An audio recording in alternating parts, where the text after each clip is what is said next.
All right, we're starting off sauteing some onions and a little bell peppers, throwing a little all-purpose seasoning on there, start building our flavors. Guys, we are going to make a Philly cheesesteak melt. We're using a little indoor griddle here, but if you guys don't have a griddle to use, then cast iron will work just fine. You'll let these kind of get some color, caramelize a little bit, and then we'll add our beef to it. Got some decent color on our peppers and onions here. Now I got some shaved ribeye steak.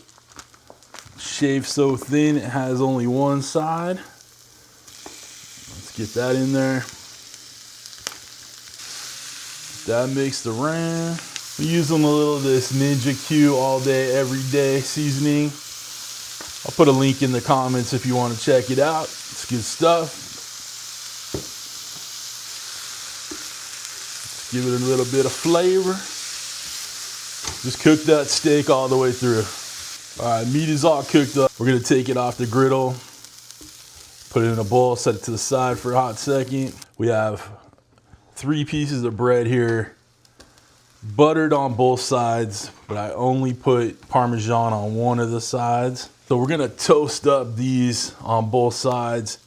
That way it has a lot of integrity to stand up to the cheese and the meat and all that stuff. But, guys, this is looking good. I'm using keto bread because I don't know if y'all know, I'm trying to cut a little LBs. So use regular bread if you want, little Texas toast, whatever. But I'm using keto bread. That's what it looks like. Knock yourself out, use whatever bread you like. These are gonna toast up fairly quickly, so let's give it a flip. Ah, whoa, come back.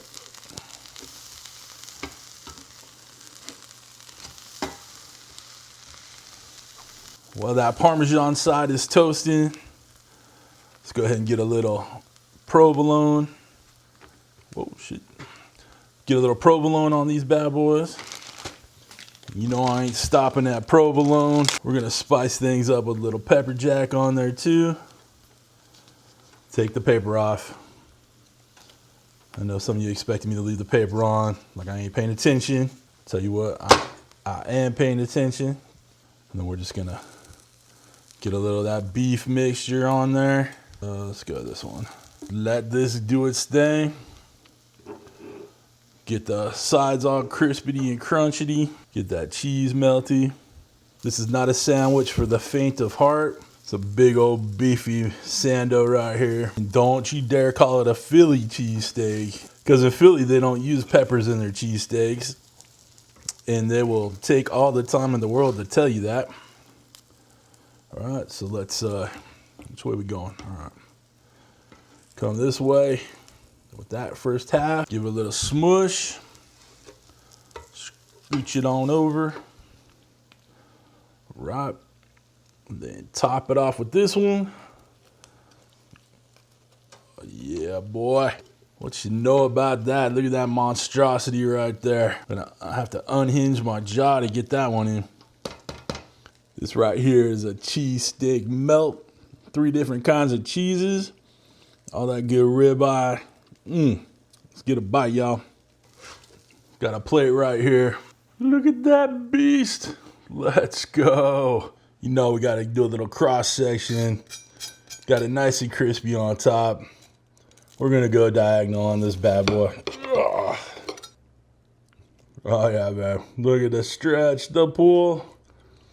Now let's get a bite. As we got our big old cheesy, meaty cheesesteak melt. God, it smells good, looks good. I bet you it is good, baby.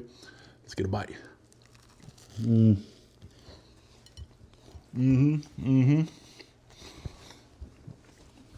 Have that towel ready. This thing's a beast.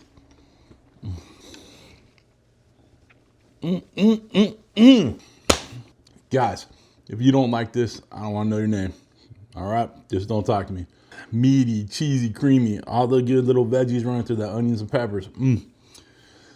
Give this a try. Thank me later, because baby, you know it's good.